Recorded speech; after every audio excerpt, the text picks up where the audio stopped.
On a beautiful run through the park on a pleasant day, you can easily get lost. No! She didn't kill him. Huh? In your true crime podcast. It was the pool guy. So obvious. Whatever motivates you works for us. It's all about letting your run be your run. And Brooks is here for every runner, doing the research and sweating the details to create gear that works for you. It's your run. Brooks, run happy. Sergeant and Mr. Smith, you're gonna love this house. Bunk beds in a closet? There's no field manual for finding the right home. But when you do, USAA Homeowners Insurance can help protect it the right way. Restrictions apply.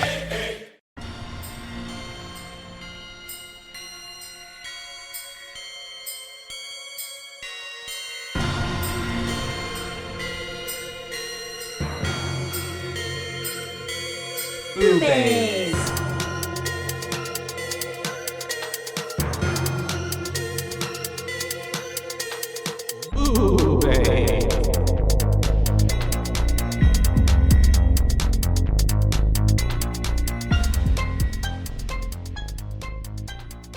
Hello And hi and welcome to Boobies. Boobies. That's right. We're your host. I'm Caitlin. And I'm Joshua. And we are here to talk to you about some iconic and Referential spooky ghosts. Spoopy. Yes. Ooh. We are obviously covering Poltergeist. Poltergeist, 1982. Yes. Directed by Tobe Hooper. That's right. And written by Steven Spielberg, Michael Grice, and Mark Victor.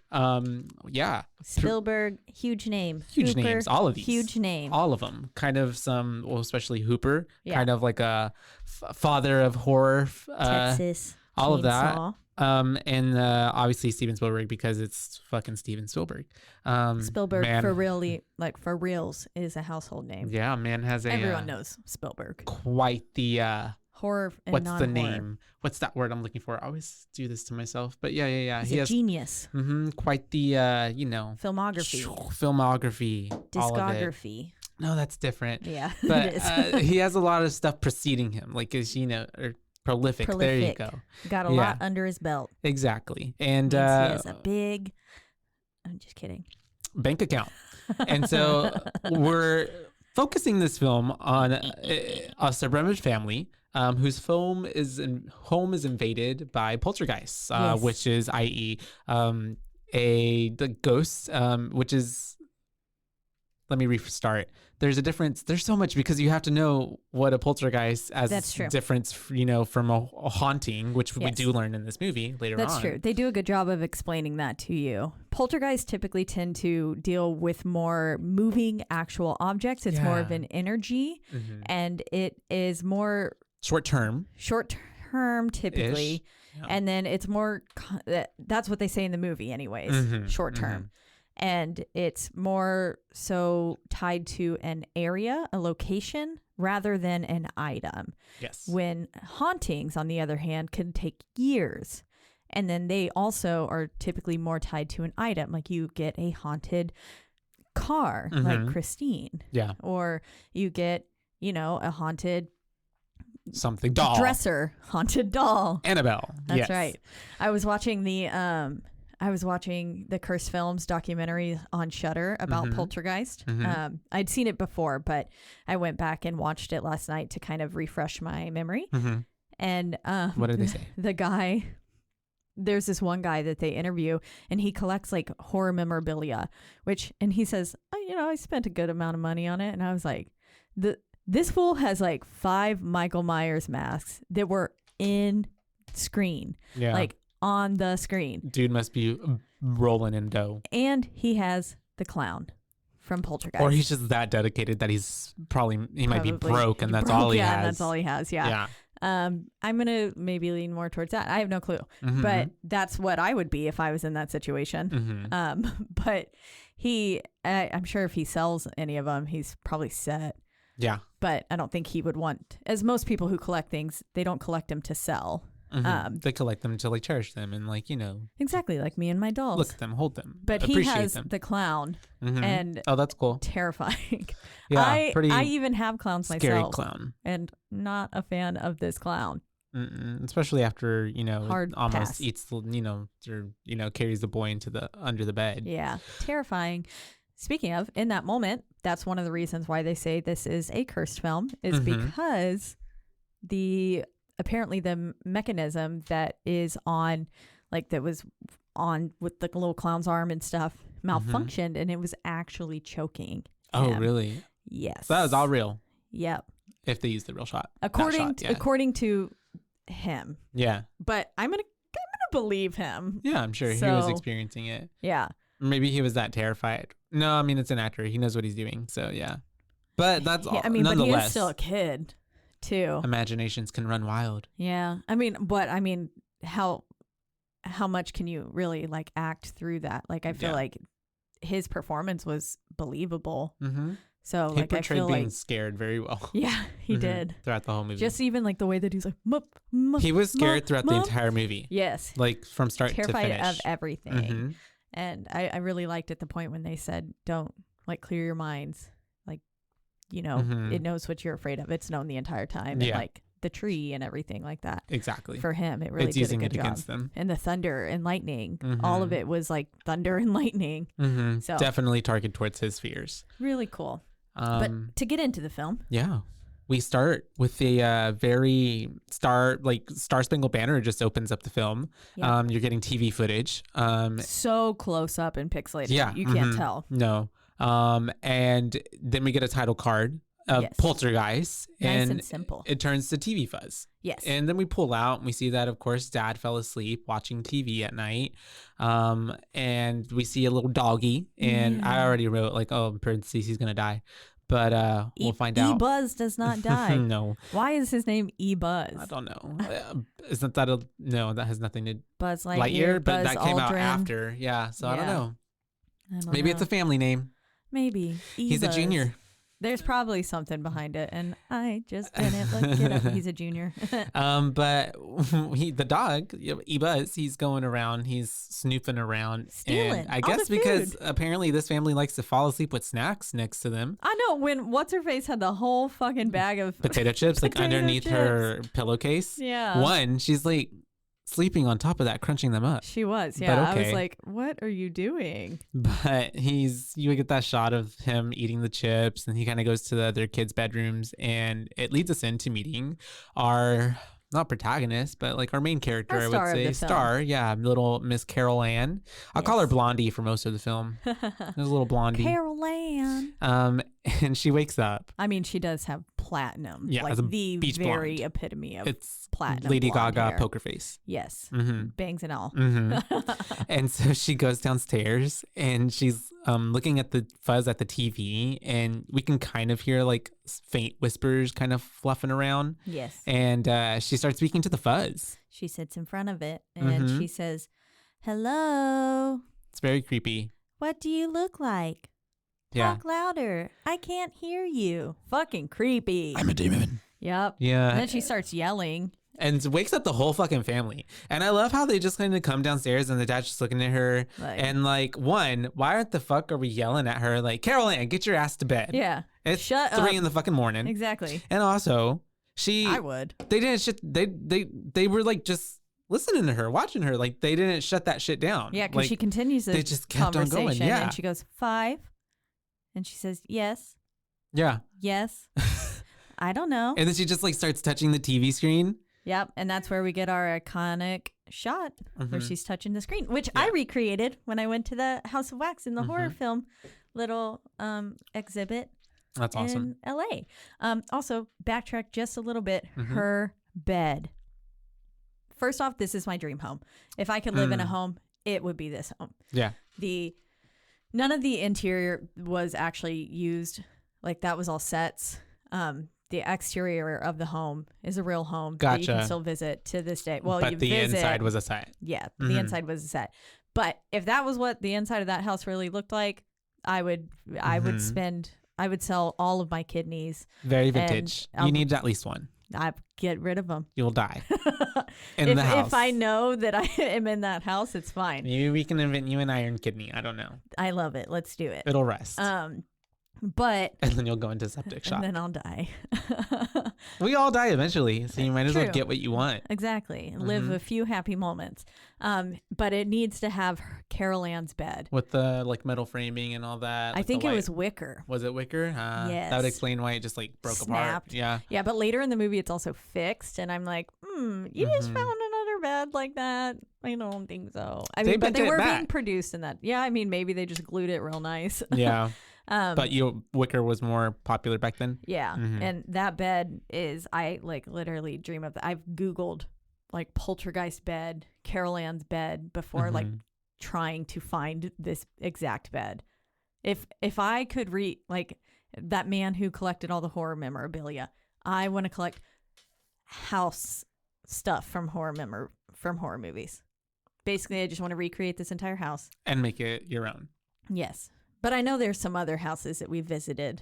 That you were and like, others. I Yeah. want that house too. So you can make a conglomeration of everything. Yeah. All the things you love. exactly. It was a pretty Have a cool vintage house. like bedroom. The Yes. whole house. I like the staircase and how it The came down in staircase the was middle. So cool. It was pretty cool. I like how it came down in the middle. It's so mod. It's Mhm. like very 60s and like whenever they were building those. I mean, I know that was supposed to be built in 76, I think.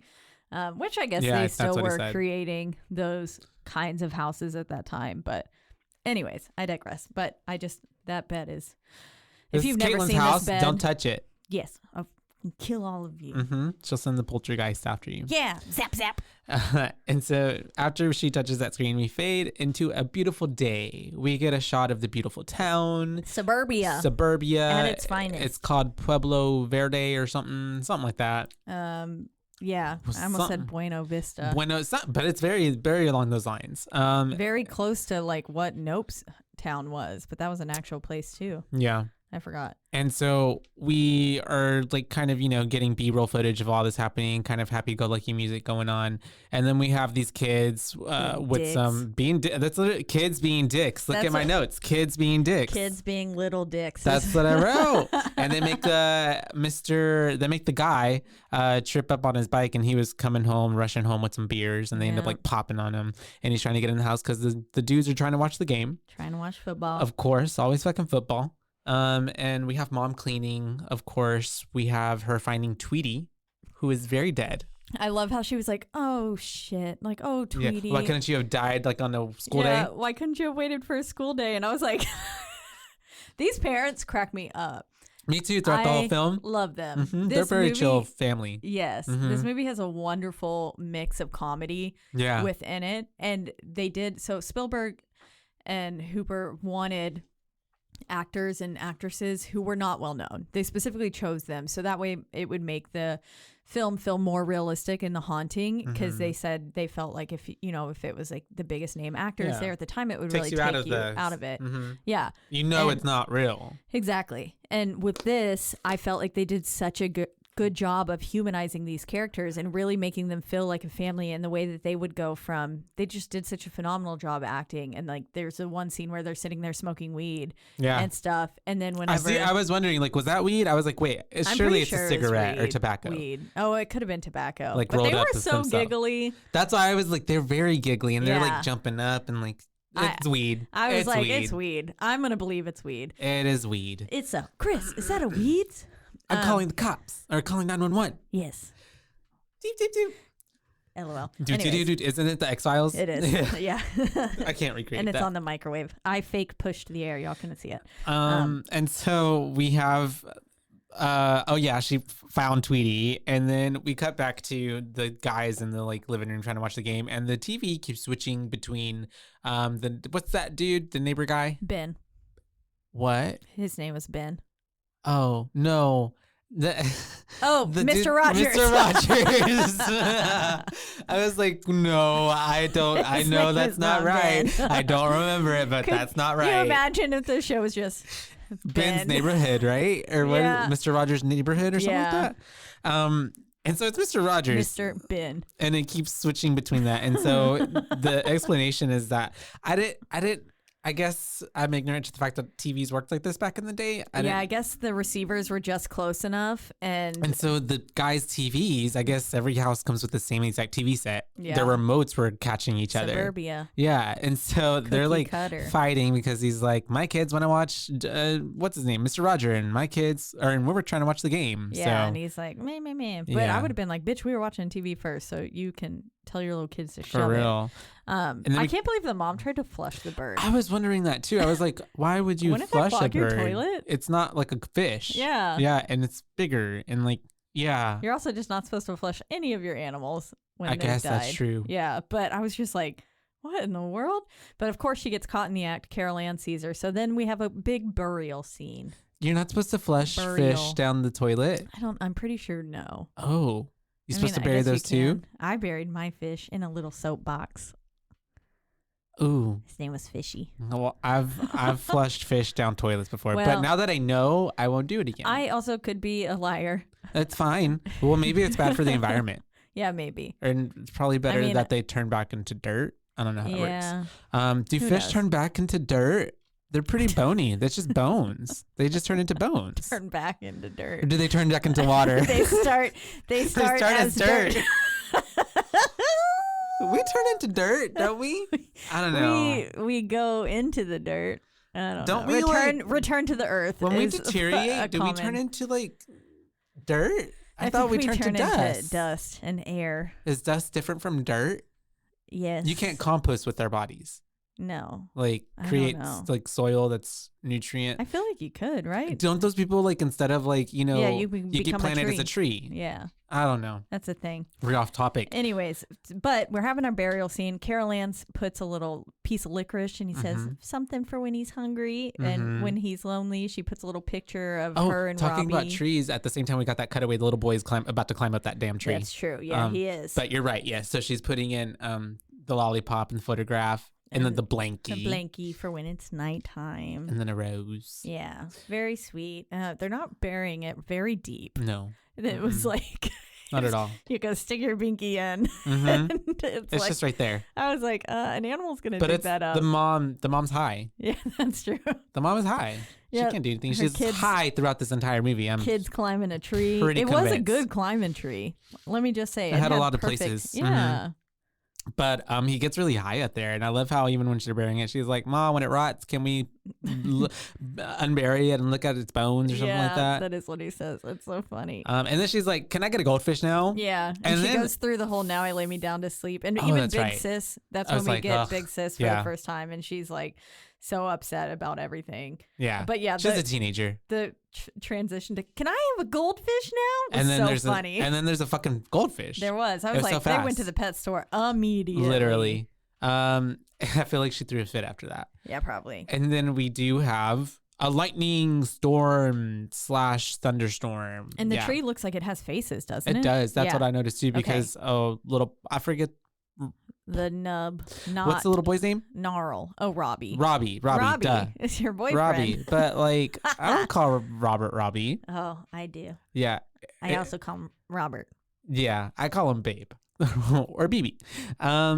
If I call him by his real name, he's like, ill. Who's that? Yeah. Yeah, I guess I always go baby to Andrew, and that's how we answer the phone. That's cute. And so we do have Robbie looking at the tree, and he's spooked by it. And honestly, I don't even think there's anything really even happening with it right now. It's just so scary that like there's the lightning and the Yeah. storm, and it's making it look spooky. Yeah. And I mean, later He's on, afraid it of the does lightning come and alive. But at everything. this moment, it's what's incites his fear of it. But yeah, Yeah. it's just looking very scary. And then the poltergeist preys on that later Yeah. on. And then at the Yeah. same time, we have Carol Ann trying to feed her fish, and she's very much overfeeding She's it. just gonna drown that thing. And the mom is like, if you overfeed it, it's gonna turn into a shark. But low key, goldfish can, when they're not kept in captivity, they can They get up really to big, like 4 to right? 5 feet, like human size. I get what you mean, because they never stop eating, right? And they just Yeah, grow and and they grow just and keep grow. The growing. older they get, the bigger they But get. Yeah. whenever they're in captivity, they stay tiny. Small. Aw. I I want a big goldfish. No, that's so No? scary to me. Aquatic life freaks me out. Gloop, gloop. It Yeah. reminds you of Nope. It does. And the mom's trying to put the kids to bed. And as she's walking out, or right before she does, she forgets to leave the closet light on, which she's got to leave the closet light. This fucking closet, this fucking evil closet. Evil closet. Gateway portal to hell. Yeah. And so she does that. She goes, she's in the bed. And this is where we get the scene that it looks like they're smoking weed. Yeah. They're reading. They're talking. She's talking about how her and Carol Ann are similar because when she was little, her and her mom and Carol Ann are the same because when she was little, she like would have these kind of things that Carol was doing, like talking to TV, and she would Sleepwalking, yeah. and eventually ended up like falling asleep in some guy's truck, and he took it to work the next day, and she got him in trouble. Yeah. Because he didn't notice until he got all the way to work, and then she woke up screaming. The police like took him in. Yeah. So bizarre. Yeah. And that poor man. The poor man. That's what I was thinking the whole time. Like what he have like, and he's just like, what the fuck? Like I was just trying to go to work. Literally. Oh man. And because it's not even just that's someone's reputation. So after that, even if you are cleared, there's always that doubt that like, someone's gonna be like, this man's a child, just a pervert. So it's very hard on the R. Sorry. And so we're talking. She's talking to Steve about the pool. Because they're excavating a pool, getting it made. I was about to say built. Do you build a pool? I guess you do build a pool. Yeah. You digging. You dig it, and so because there's got to be a hole. And she's afraid that Carol Ann is going to fall in and kill herself. Yep. And it's very dangerous. Drown. Yeah. Exactly. Because especially with the storm and everything, there's water. Collecting, and, yeah. I mean, even if it was dry, then it's still like a 10-foot drop. And, if you land just right, that can hurt you. And then the dad gets up on the bed and is like trying to, he's like dad joking it away, essentially. Like it's not a big deal. Diving practice, basically. Yeah. And it's really funny. It's a funny scene to me. I like it. I also feel like that scene was a little bit of foreshadowing for the mom. Oh yeah, most definitely. And just setting up, because like we said, it uses their fears against them. And obviously from the get-go, her biggest fear was Carol Ann falling into the pool. Yeah. Because dad even goes in at one point too. Yeah. Yep. Dude, when he jumps into that pool,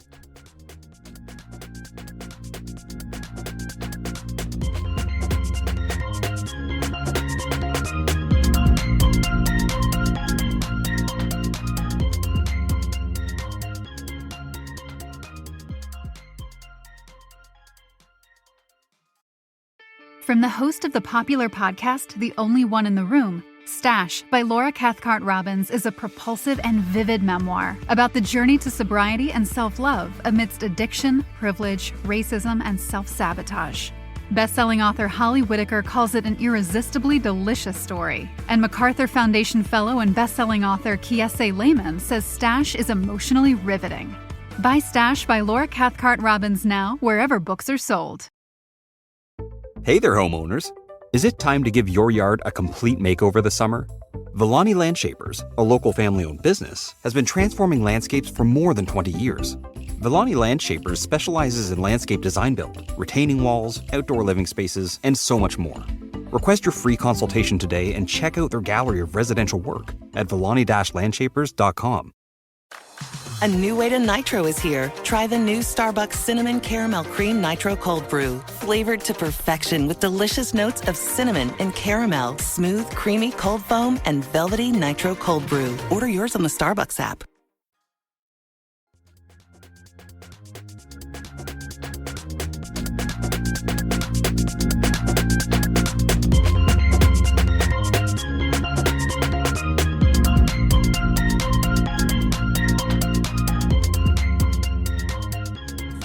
And so we're talking about maybe I should have reminded myself where I'm at. We were just coming at that. You're right. Diving practice. But then we flash back to Robbie with the clown, and that clown's a no. The clown is very much a no. No.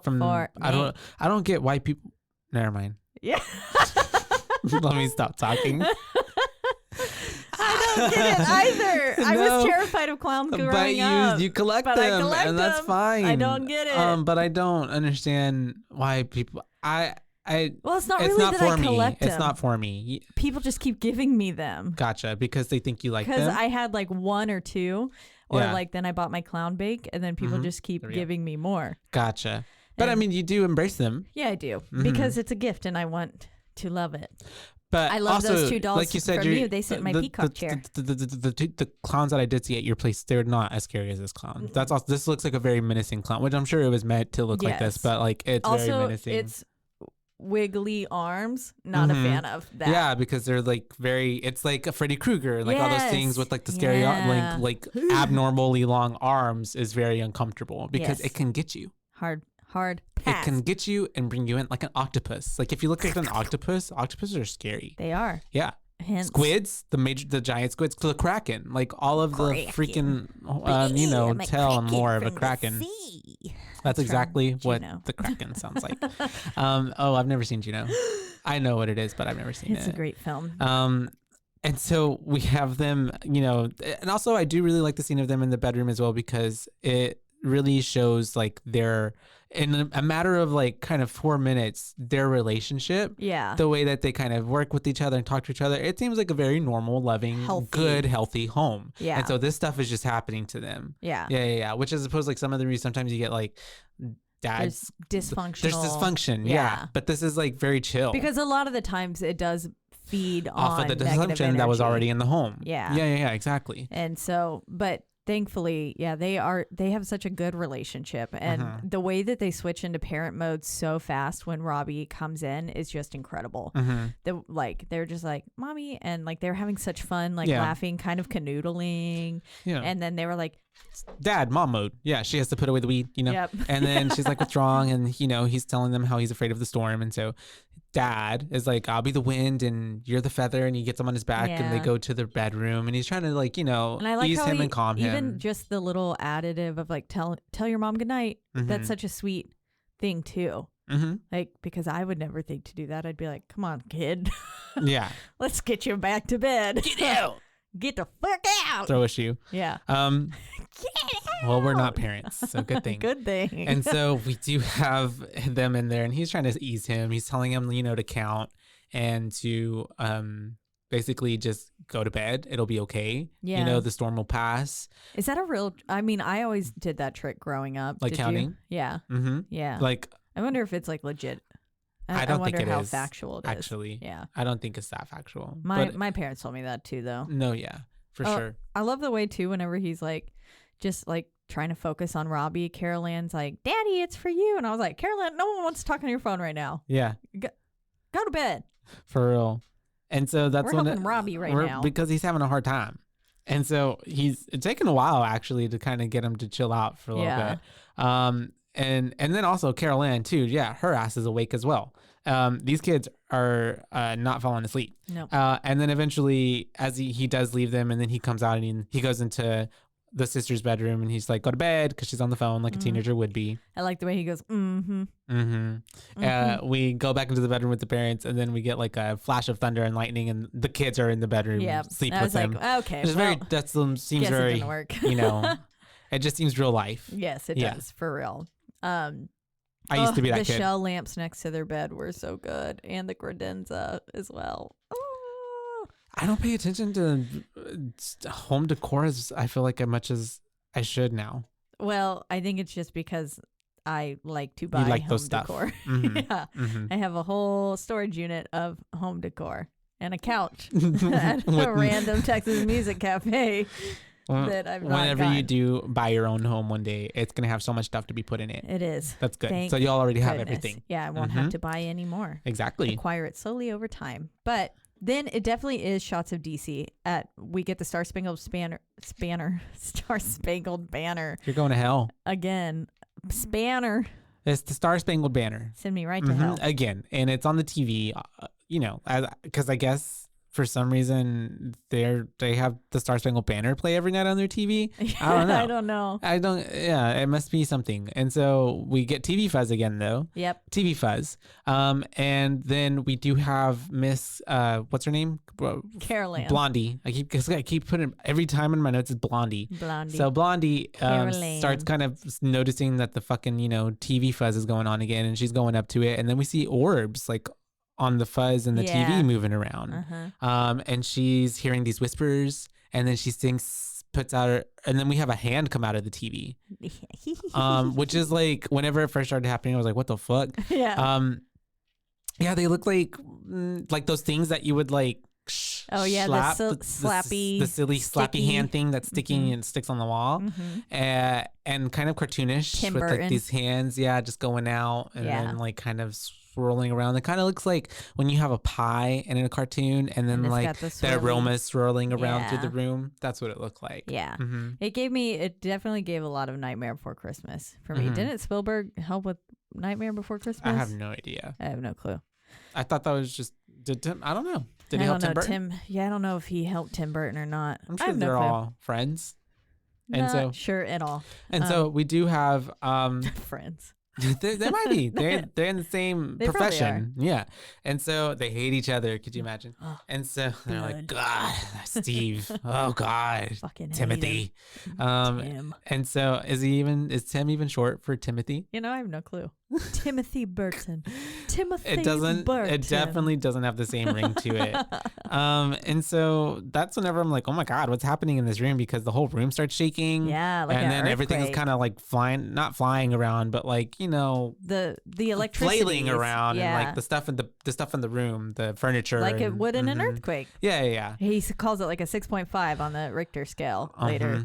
on. And then that little ball of energy and stuff goes Goes shoop. zoop right into the room, and we do have it like going above the bed, and the parents and the whole family, and they're like, kind of like, what the fuck, and kind of coming. They're kind of like in it, like you know when you wake up and you're like, what, and your whole bedroom is shaking. You're like, what? What the fuck is happening? Yeah, and, freaking out. Because I don't know if they didn't see that, right? No, they that didn't see the happened. word. That's what caused the earthquake. Gotcha. Yeah. And then they ended up waking up, and then Miss Blondie is like, Carol Ann says, "They're here." Iconic. fucking scary. The line of this film. Mm-hmm. Everyone knows they're here. Oh yeah, for sure. Yep. And they end up and then after that they're kind of just like, okay, and then it's the next day already. Yep. We get a And shot of poor Tweety already getting being bulldozed, like unearthed, which is foreshadowing for the whole movie. Yeah, that's what I was like. Ooh, that's exactly what's gonna happen. And we have, like you said, Dad's on the phone and he's talking about it was a 6.5 and trying to tell whoever he's talking to, like, we had How the fuck this did you sleep through that? earthquake, which it wasn't an earthquake, it was just their house. Yep. And so we do have them eating breakfast. The dog gets a waffle. The kids are throwing food across the table. Dana, right? Is the I sister's name? don't even know. I believe so. What's Dana doing? She didn't want to eat the Yeah. Eggo. Her name is Dana. Mhm. And I was like, girl, eat your fucking Eggo. Played by It's- Dominique Dune. Ooh, an Eggo sounds so good. I think I've had an Eggo. I'm pretty sure I've had an Eggo. Yeah, I've had an Eggo. Bitch, let's go get some chocolate chip Eggos. But only like one time, I think. Change your life. And so I've had the blueberry one, I think. I Ooh, don't the think I've ever chocolate had a chip. chocolate chip one. You put that shit in the toaster. Yum. Delish. And so that's whenever you do have Put it with some milk, they're all what? and Her? the glass explodes. Oh yeah. Oh wait, are you I talking was about saying the put Eggo? the Eggo with some milk, like Robbie was, and then his glass Oh explodes. yes, literally. I was trying to do a transition. No, you're good. Which is what happens. And then we have them kind of doing this whole breakfast spiel. Dad is leaving to go to work, and then Robbie wants to leave with her. And then we do see that Blondie is looking at the TV fuzz on the kitchen TV because they had a kitchen TV. Mm-hmm. Um, And she even said the TV people are here after the milk glass exploded. mhm. And yeah, she's looking at the TV, and Robbie notices that his fork is bent as well as his spoon, yeah. which is a kind of a classic like poltergeist idea. Maybe because of this film, Maybe. actually, Probably, that actually. I associate that with a like classic poltergeist. But that's what it is, though. Poltergeists are like, they do like mischievous little things. It's Yeah. like very much like the Sour Patch Kid kind of thing. Sour sweet gone. Have you ever had a like? Well, yeah. I mean, your bed would shake, right? Yeah. Yeah. Uh-huh. I've had that many, I don't know. Yeah. Whenever I was living at my family's house. Yeah. At my parents' house. And even I think I told you I asked my dad one time and he was like, yeah, I feel that. Like the bed was shaking. I don't And know. It's like, yep, poltergeist. Mm-hmm. Who knows? The house I lived in before this one, I would come home to the cabinets being open a lot. There was That's one time I scary. came home and like almost every single cabinet was open, and I was like, guys? Nope. I had to message both of my roommates and was like, Did y'all leave these open or did we get robbed? Like, do I need to get out of the house? Mm-hmm. Actually, I didn't come to that conclusion. Someone I was else like, ghost immediately. And then And they're Sam was like- like, is someone in the house? Like, get out of there. And I was like, oh, right. That could also be a This possibility. could be a robber, And they're hiding in the closet right now. not a ghost. That's crazy. That should have been my first. They're still there. Probably. They're in the attic. They started living there. We had this one offshoot on the other side of the garage that we call the murder closet, so Mhm. they'd probably sleep in there. Mm. Anyways, And so we do have the mom also asking, I forgot, Carol Ann about like, you said they're here last night. Who did you mean? Yeah. And Carol Ann, she doesn't ever give like a solid answer, right? yeah. Boop boop ba beep ba boop. Carol Ann, she says, at one point, I think, because Carol Ann scares her and she says, do you want to see mommy lying in a cigar box covered with licorice? I thought that part was really funny. Anyways, she puts the chairs back and she asks her after all of the chair stuff happens. Gotcha. So the chairs, she comes back to the chairs all being pushed out from the wall. Mm-hmm. And she'd already just witnessed E-Buzz Mm-hmm. also like Being weird. yeah, bringing the toy to the wall. That's true. Barking at the wall and stuff. And then she comes back up and she asks about once she sees the chairs put back up in that impossible way. Well, Like, because Carol Ann scared her, right? Because she was right behind her and she was like, don't do that. yeah, that was when she said, do you want to see mommy lying in a cigar box Yeah. covered with licorice? And then she puts the chairs back and then she turns around and then she turns back around. And they're on the table. In that like just insane stacked position. And then she goes, is this the TV people? And she says, oh, yeah, I guess that was a little bit earlier. Sorry. Mm-hmm. It's But, okay. She says, do It's you all the see same. them? And she says, uh-huh. And she says, do you? And she said, uh-uh. Yeah. And she says, do you? And the mom says, uh-uh. And that's basically the only extent that we get, though. Mm-hmm. Yeah. But she does believe her at this point because she's like, what the fuck? That's weird. Yeah. I mean, how could you not? Yeah. I mean, it's proof right There's in front no of you way because this- nobody else, and you're the only one in the room. It's your house. How old was Carol Ann? Robbie was 8. She must have been like 5. Something like or that, something. probably. Mhm. There's no way a 5-year-old is stacking those And chairs she was right in that front of her. way. Yeah. Yeah. She turned around for literally like 1 2 second. seconds. And so we do then have cutting to the dad doing his work spiel. She's showing these a home and like trying to, sell a house in the neighborhood to this couple. And they have some banter back and forth. It's not really nothing much happens. Yeah, And the then grass is greener on every side. Exactly. And he's really doing his thing, trying to, sell this house. But then we cut to him getting home and the wife is just so excited. She really Diane is. is just so excited She's to like, just "Look like at get this him in party there. trick." Yeah, literally. She's like, now come in here. And she's like trying to show him, what's been happening in the Yeah. house. She like taped up the floor, has like an arrow, like know. another taping circle. And It was so intense. yeah. And so, and I It love looked how, like football plays. and or then something. Carol Ann's like, I'm hungry. And I'm she's hungry. like, we'll go to Pizza Hut. Yeah. Yeah. Well, I'm not going to cook. We'll yeah. stop. Mhm. Like, we'll get to that in a second, but you're not important right now. And I was thinking immediately, like, oh, obviously, she's trying to show him it's not going to work. But no, these ghosts like to show out. They were on command. They were little performers because the moment she puts that chair there, just as they wait like 5 seconds, and then all of a sudden Scoots. it wiggles, and then it just shoomps right across the room. And then Yeah. I lost it when she Her makes reaction. Carol Ann. Oh God, me too. I was like, why the fuck are you putting your daughter there? Because this is the she exact puts a opposite. little helmet. It just made me think of The Conjuring whenever the girl starts getting flung around the room. Yeah. And I'm like, oh God, you have no idea what's happening, but yet you're gonna like just put your little girl. Just here you go. Yeah. Uh-huh. There's actually Throughout the whole movie, though, actually, there were times. That's why I think like the mom is high throughout the whole movie because she just like even when she leaves them alone after everything that they've been through and goes to take that long bath. yeah. I would not not do that. let these kids out of my sight. Yes. There's actually a theory that the Conjuring universe and Poltergeist have All the same? a subtle connection. Mm. It says Poltergeist is an iconic horror staple that helped redefine the typical haunted house film. Blah, blah, blah, blah, blah. In that sense, Poltergeist is a precursor to ideas seen in films like The Conjuring. The parapsychologist, Dr. Martha Lesh, also shares some similarities to Lorraine Warren and the inspiration behind the Conjuring movies. And there's an argument to be made that Lorraine also paralyzed Poltergeist medium Tangina Tangina. Is that how you say her name? I think feel like Tangina. Tangina. You never really hear her name. I'd never picked it up. Yeah. I just see it now in the cast. Yeah. Tangina, due to her psychic abilities and kindness, but when it comes to personality and professional duties, Lorraine Essence is more seen through Dr. Lesh. Anyways, it's just saying that they basically, it's a really long article, so I'm not going to read it all. But that it's going through and it says that they share actually a lot of common similarities and that they are like kind of distantly related. Cool. Which I thought was neat. But they could be in the same universe. They definitely could be. And so we do have, her using fucking Lorraine Carol would have Ann. covered this case. She would have. She would have 1000%. cleaned it, solved it. Yep. Got him rid of all the ghosts. And so we do have them kind of, the dad's confused, the mom's just elated, and then we go to the neighbor's house because they're just like, well, I don't even know what they're thinking at this point. They don't know what they're thinking at this point. That harsh cut to their neighbors, like when they went to the neighbor's house, was kind of cool too. Oh yeah, I liked it. She was like mid sentence, and then it was like, like, "JK, we're at the neighbor's we're house." here. And Yeah. I was like, "Okay." and the neighbor opens the door, and they're out there, and they, because how do you speak to your neighbor about disturbances? Yeah. I mean, which they find a way to, but they're beating around the bush. It takes a while. They're getting bit up by mosquitoes, apparently. Yeah. Apparently this guy's family never gets bit by mosquitoes. Which was like, okay. Why? It's kind of a necessary dialogue.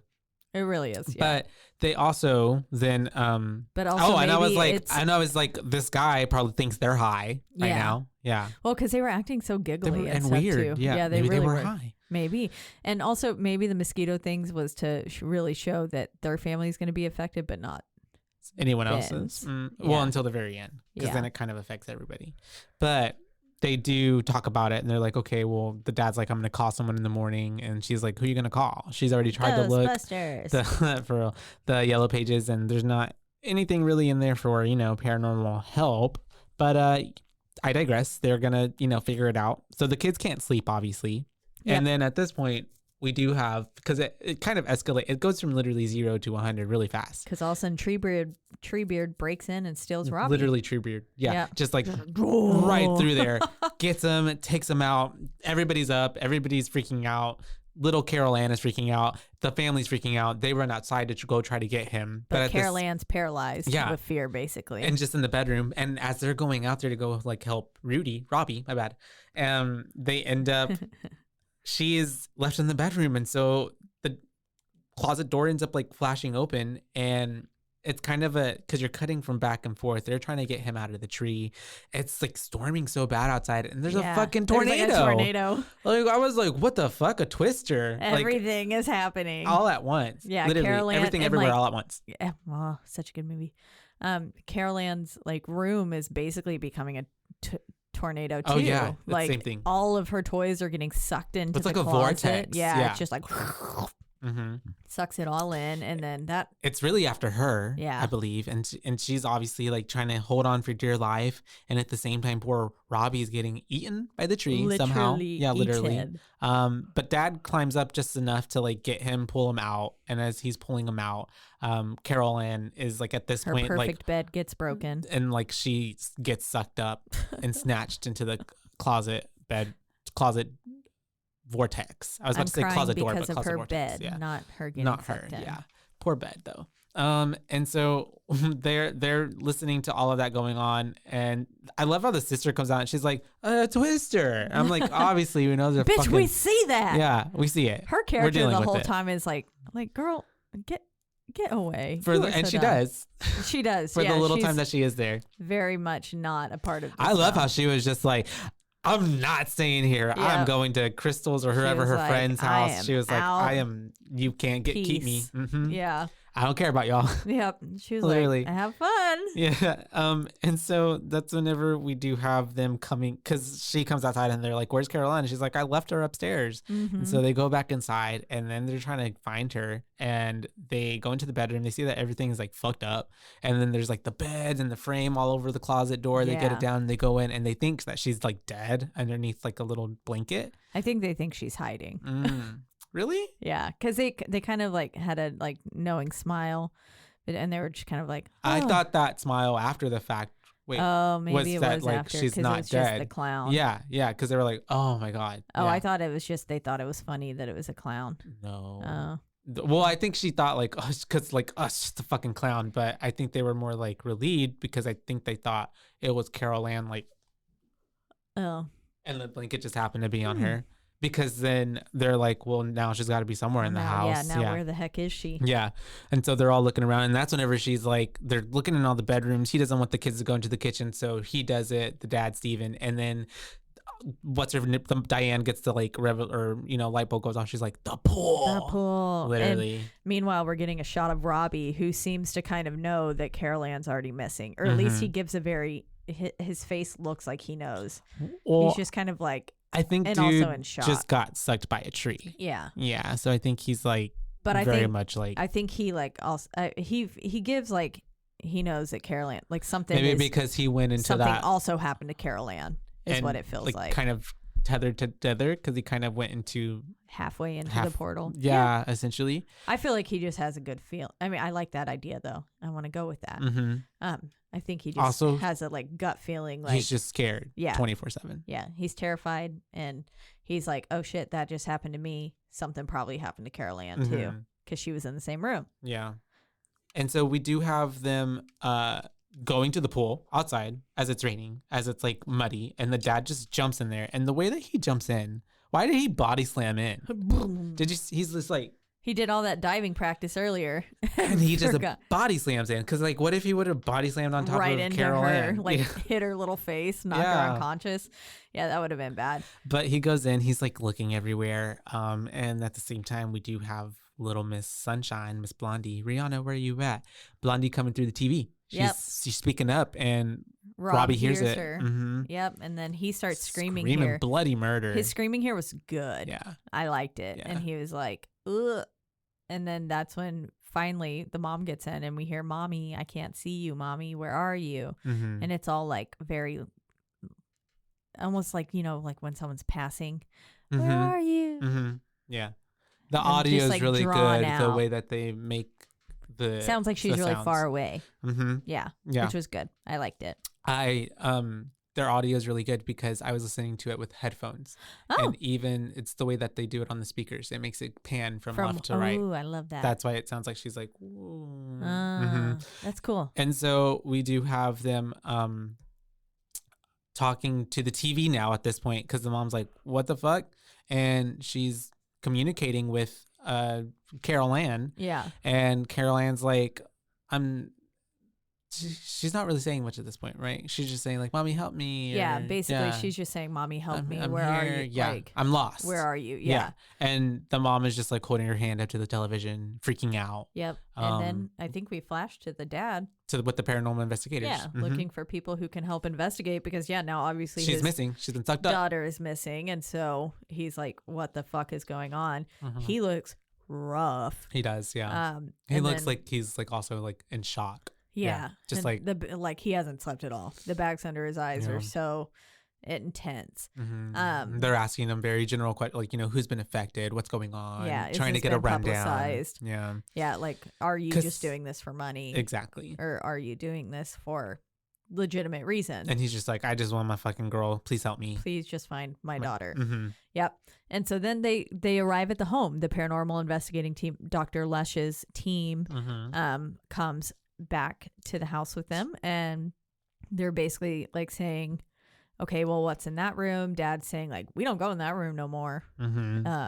After that, you just hear he's talking about like constant banging, the music, everything. I know the first time whenever I watched this, I wasn't expecting it to look like what it was behind the door once they opened it. I just thought, you know, like banging like happening in the wall, like ghostly stuff, not like music boxes and records playing and stuff, which was really cool. And so he ends up kind of giving them the lowdown of what's happening. And that's whenever they're back now at the kitchen table, right? And they're having the conversation of like what's going on in the house. And she's even Dr. what is it? Lesch. I love how she's like, it might not be a haunting, it's just a poltergeist, and then like the sugar just goes across there's a cup of tea, something, it's her cup of tea, a little coffee pot or something. It just goes across the table, like kind of like, right on cue. bitch. Like the comedic timing, as you said earlier, throughout the movie is kind of good sometimes, because even the family are just like they're even unfazed. They're just like, you see the shit, it's fix happened. it. And then whenever the light goes, she goes, there'll be 2 more in a second. Yeah. Just you wait. Like they're like, we know how this is going already.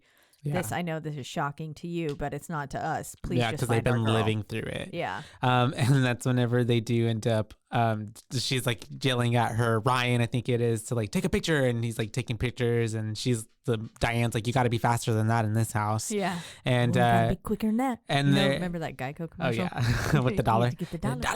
You almost got it. And so that's whenever we do cut to them now being like, now it's official. We're getting set up. But Dr. Lesh is telling the mom to like, get ready to call out to Carol Ann, because we need to, they want to figure out, is this real or is this fake? What's going on? So she starts calling out to her, and we do see that Mr. Buzz, the dog, is already kind of getting that little whimpery, like, something wrong. And he's like up on his hind legs, which he does a lot. Yeah, looking up at like the ceiling and stuff, like as if there's something above him that he's interacting with. And at this point, both the parents are now calling out to her, right? Yeah. And it's she's really, like, it's really sad. It's really a sad moment. Oh, yeah. Honestly, because they're like desperate. Yeah. And we get a cut in of Ryan with the headphones on, and we start to hear, "Hello, Daddy." Yeah. And she's talking back to them, and that's whenever the dog gets scared. And they're trying to communicate with her and like figure out where she's at, and she says that she sees a light. Yeah. And that's whenever Bad. I love how we go back and forth with this shit, but Dr. Lesh, she's just like, tell her not to go towards the light. Whatever she does, do not go towards the light. But lo and behold, let us figure out, her going towards the light is what should have happened. But anyways. Well, but not even all the way to it. She just needs to lead the people into it. That's true. Yeah, she's saying like somebody like, and then she starts saying, she's saying she's afraid of the light and all that stuff, and they're saying don't go towards it. And then that's when the jewelry comes through the roof. Yeah. We see that there's weird basically like a portal and stuff. And she called one a cavalier or something. I don't know. Yeah. And then we get little Carol Ann saying, "Mommy, there's somebody here." And she says, "Mommy, is that you? Mommy, somebody's coming. Help me." And then she starts screaming, and it's just like, she gets kind of snatched away, and it goes like through the air. So they're all kind of like, oh my God, because she goes from one side of the house to the other side. Yeah. And then the mom feels this like gust of wind come through her, and the face that she's just like, oh. Yeah, it did. And she's like, I felt her. It looked a little inappropriate. And she's like, she came right through me. She went through my soul. And she's like, you can smell her. I love the way that she walked right up to Lesh and was like, as if she knows how she smells. I was like, this bitch has never met Carol Ann. And you just shoved your scarf in her face. And Dr. Lesh is just smiling like, yes, that's her. And so they're just, and then all of a sudden the house just like, okay, the house just like farts on them. Because that's pretty much how it was. Like, it starts like, loud banging from upstairs. Yeah. I call it giant demon explosions. Wind happening, but then like it's just them in there, and then they're like on the ground, and then like everything. Yeah, exactly. Just like that. And they're all kind of boofed to the ground. Boofed. And then they're coming to, and they're like, Dr. Lesh is like, where was she when she disappeared? And they're telling her in the bedroom, and they're like, we obviously don't go in there, like I said earlier. But Lesh says, I'm going up there anyways. And so as she's trying to do that, I don't remember his name, the dude with the glasses. Oh yeah, I think it's like Matt or something. I have it written down, but what happens to him? Yeah, I have it later. He comes back down though, and he's like Marty. It was like something with an M-A. Homeboy comes back down though, and he's got this giant bite mark in his side. It was like Jaws. Yeah, clamped down on his side. Pretty bad. Was like from I was expecting like a little person mouth bite, not like a big animal mouth like bite. Yeah, fucking monster. Yeah, it was like from his right where his like side boob cage, would be. Yeah. That's a better description. From like the rib cage to like the waist to the start of the hip. Yeah, not his side boob. But he does have a boob. I was flat just boob. like my side boobs right here. Yeah. where the bottom of the bra would begin, essentially ish. Yeah. And then like to the hip. So it's pretty big. And he's like, oh my God. And they're like, oh my God. And everybody's like, what the fuck is happening in this house? Yep. And this is where we get the first mention of an area of bilocation in their house. And one of them says, if there's a way out, there may be some way in, basically. Yeah. And Lesh is like terrified. She's like shaken and stuff too. Yeah. Still, she's just like, They're all spooked. because this is when they're having she little pulls out the flask, right, with the mom. Yeah, because she's on the couch talking to the mom because she almost turned off the TV. Where she did turn off the TV, and the mom's like, turn it back on. And then they're having that conversation, and the mom, she sees her pull out that flask, and then the mom's just like, just a few minutes ago you were shaking, and she's then like, I'm still terrified. It's not over yet. Yeah. And so that's whenever they're kind of talking for a little bit, and then Rob wakes up and he's like, yeah. When I die, will I go into the TV as well? And then mom was like, Carol Ann's not dead. Yeah. Like, no. Very much so. And then we have, doesn't Linda say, Dr. Thresh, say something to him? Yeah. Lesh says some people die, and like there are some people that die and still think they're alive, and they go into this other plane. And then that there's people who, I guess, I don't think she quite understands that there could be someone like in this in-between plane and still be alive. Yeah. Yeah. And so then that's whenever we do have the mom talking to Robbie about, he's going to go to his grandma's house, right? Yes. Or he will be going to his grandma's house. Yeah. And she's excited to see him and all this stuff. And then we have the investigators kind of investigating, basically. And then Marty is like, I'm going to go get a snack or something like that. Yeah. Because he goes to the kitchen. Hungry. Yeah. And so he starts just going in there. And I love how he just pulls out a steak and he's going to cook a steak. I know. I was like, what very the expensive fuck? Steak. This man's just going to, I was like, did he just pull out a whole steak? Yeah. And I guess I'm like, it seems like it's like 11 midnight or like, middle of the night. Yeah. And I'm like, why are you cooking a whole ass steak right now? Also, you just slapped it on the counter, which is disgusting and super unsanitary, but whatever. It's the 80s. Yeah. And all of a sudden, he's like sitting there eating that chicken wing, but then the steak starts like a worm. Yes, inching it was across, like an inchworm. Yeah, inching across the island, and it looked really gnarly. Yes. And he's like obviously freaking out. And he's got like that chicken. What is it? Chicken wing, little thigh or drumstick. There we go. Yeah, it's a drumstick. He's got that chicken. I don't know. I don't eat chicken. I know. Sorry, I shouldn't have asked. And so that's whenever he's got that in his mouth and he's watching it like go across, and it finally comes right to the end, and it just starts like erupting on itself, kind of like spoiling, and it just seems like more meat is coming out of it. Yeah, but is it bugs? I don't know. I only saw the maggots on the chicken. Yeah, I saw the meat. It looked like meat, and just then carnage. It looks like stuff coming through a grinder. You know? Yeah, it did. But then it turns to maggots on the steak too. And then because he drops that chicken bone or chicken drumstick from his mouth, and then he looks down and there's maggots on it. Nasty. Really gross, really nasty. So he, of course, goes into the utility closet to puke. Yeah, basically, and. Then he looks back up in the mirror, and this whole scene, it's pretty crazy. It's like a nightmare scene. It is. And the face, I loved that they tried. They tried, yeah. It looked like a Walmart version of his face. It did. It was very like House of Wax. Yeah.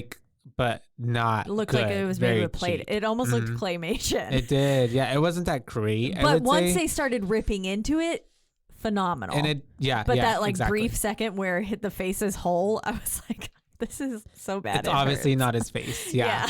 And then like he's peeling away, he like gets to the bone, and it's just like he's screaming. It's just his bone and flesh and blood and guts falling into the not guts, but blood and flesh. Yeah. It's a cool scene. I think it is. It only lasted like a few seconds because then he kind of comes to, and it's reality, and it never happened, but he was seeing that. Yeah.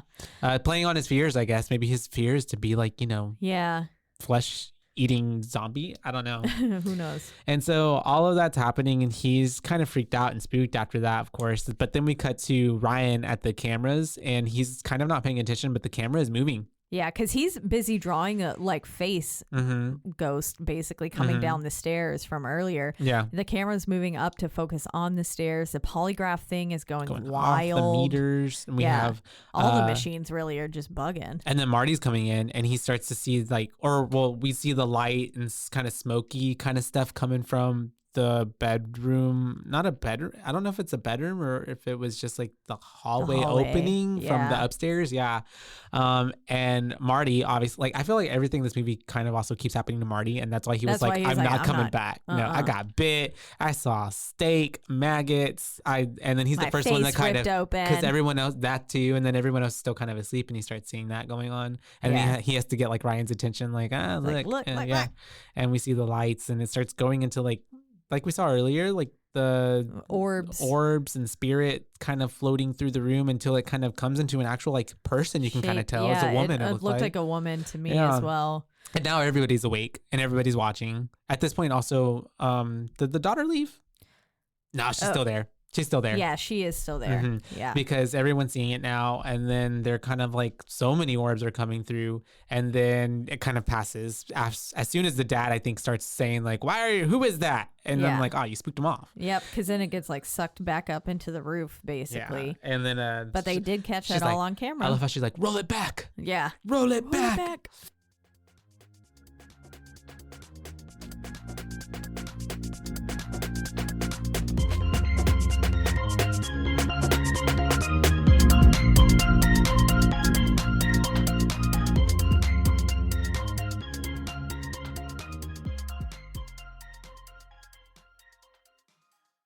There's no weekend like a weekend getaway on a Royal Caribbean cruise, where you can surf the perfect wave on the Flow Rider, sip exotic cocktails poolside at the Lime and Coconut, then shoot down the tallest water slide in North America and relax on the white sand beaches of our private island. Perfect day at Coco Cay.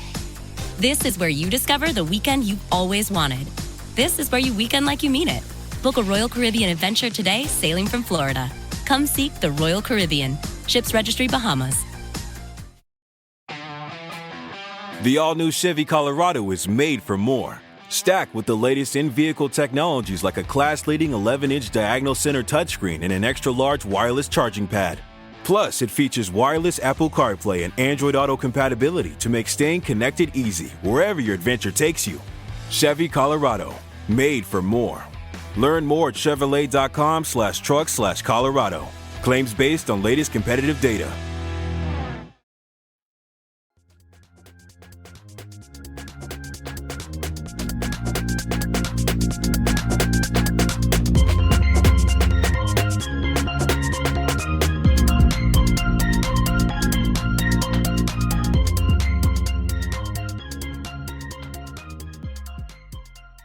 And they're looking at it, and they see it more clearly on the camera, actually. There's lots of people. Yeah. And even Robbie's like, who are they? And she says they're so lonely. Mm-hmm. And then Dr. way that he said, where are they coming from? And then my brain was like, where did they go? Where did they come from? God, I was like, I couldn't unhear it. I was stuck in my head for 5 minutes after this scene. And I was like, no, stop thinking about Cotton Eye Joe. And so they're, it's the next day. All of this happened. Robbie is leaving with they're his sending bags. a fucking 8-year-old off in a taxi by himself. Mm-hmm. But he's got the dog. He's got Ebas. With the dog. It's the 80s, Caitlin. Stop. It's a different time. I know, but and that's what I put. I was like, the 80s were wild. I put the 80s were a different time. But also, I was just like, God serial damn. killers were more prevalent back then. So I don't know where it makes sense. But yeah. Well, it's because people allowed people to do stupid shit like this. Mm-hmm. And then they would just wander off and then get murdered. It's true. And that's why we stopped allowing kids to go alone in taxis. Yes. So there's that. Yeah, he's leaving. He's going to grandma's. So E-Buzz goes with him. And then that's whenever we do have Dr. Lesh. She's leaving. She's going to take the tapes and the watches and all the stuff with her. She explained, she was like, oh, one watch is from 100 years ago and one watch is just from a few years ago. And so she's going to try to make sense of it all. Which was probably all them dead people. Yeah, exactly. Yeah. Mm-hmm. And she's going to investigate. And she said she's going to leave Ryan. Marty won't return. Marty and that will not be coming back. She will be coming back and she will be back with help. Yes. And she tells her mom just to not worry and that it'll be okay. And I'm then thinking in my head already, like, how long has this fucking been? I know, Yeah. because I was thinking, like, how long has Like Carol 2 Ann days, been missing? but then I'm like feeling like this has been like 2 weeks.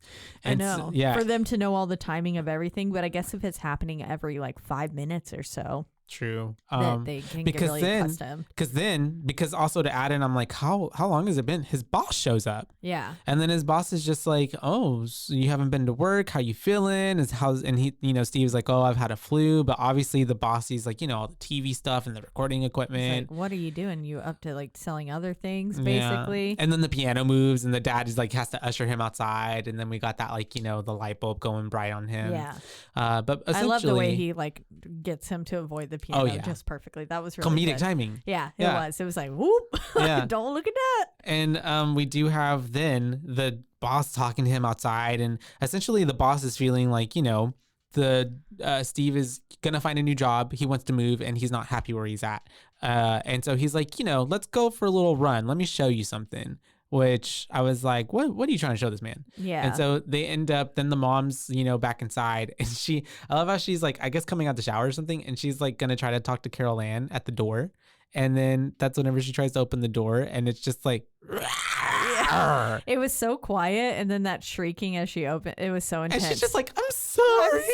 I didn't mean to open it. I was like, why are you apologizing to the poltergeist?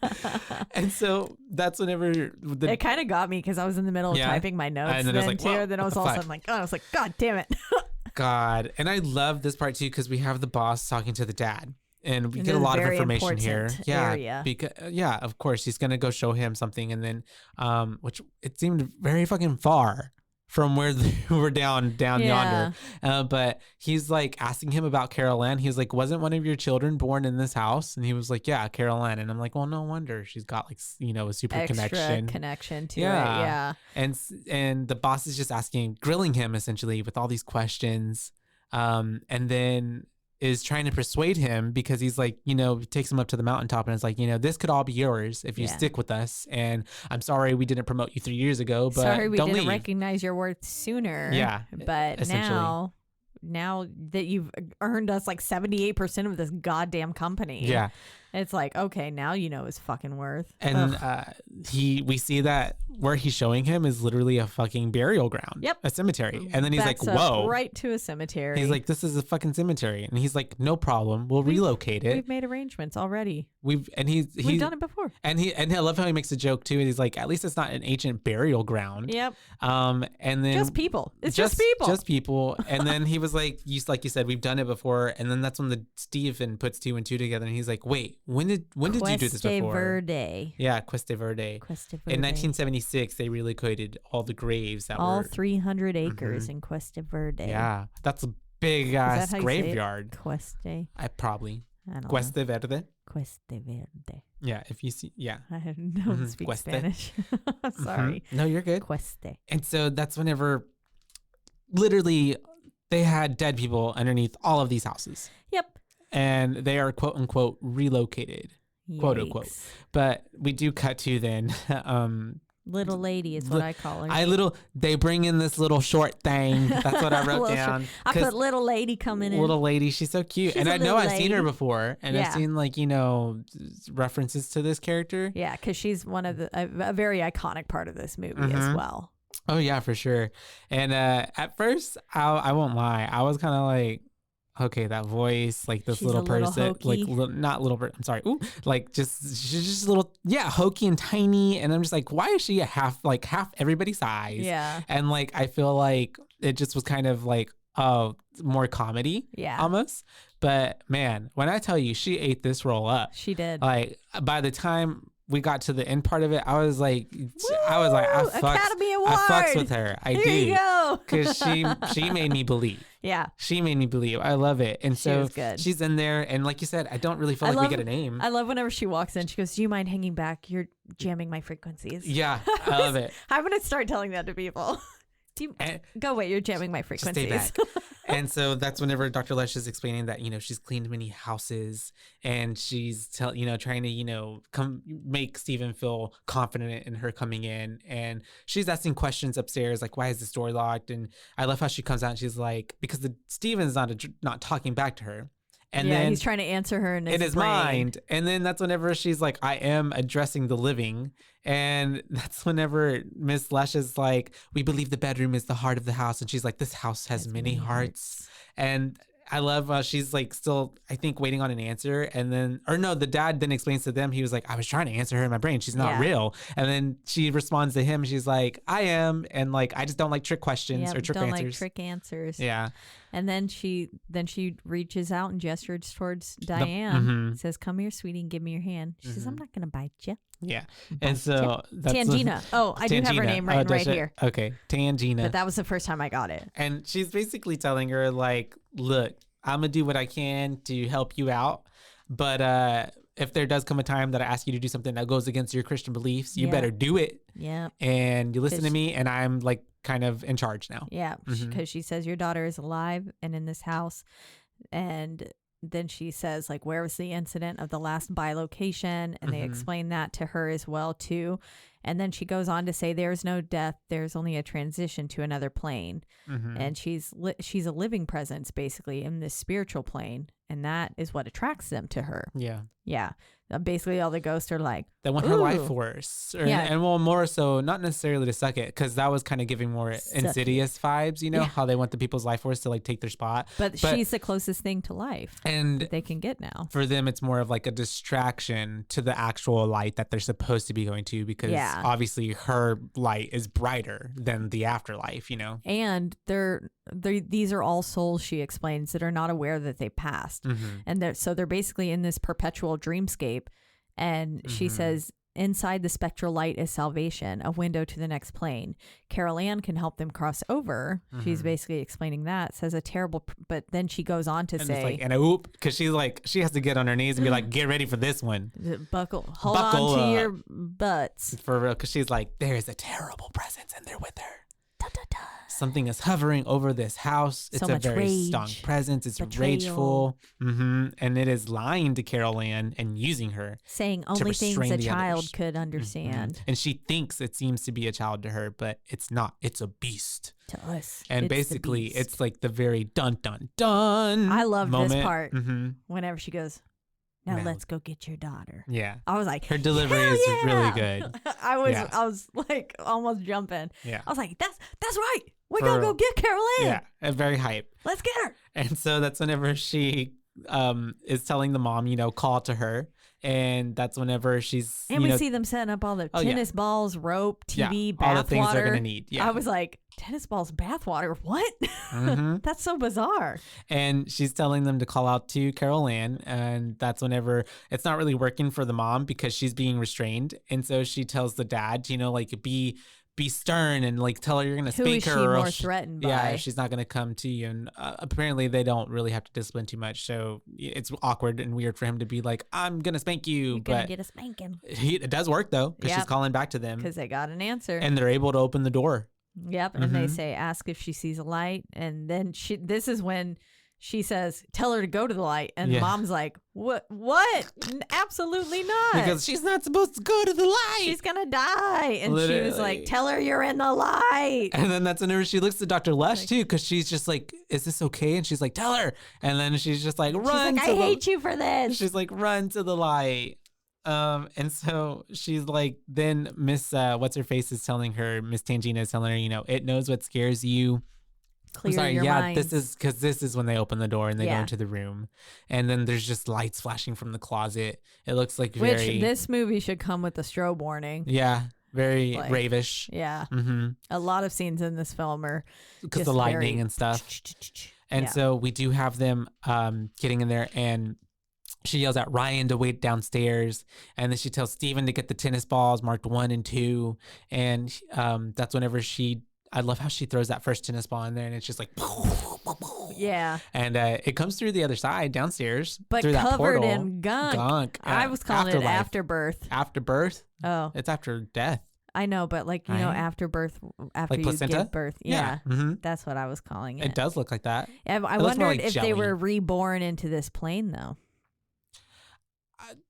I don't know. It did look like jelly. Yeah. Yes. I was like, that's some like rhubarb jam on them. Yeah, I feel like they were not quite strawberry, a little very orangey. much like in this other world or plane that they were in, it doesn't.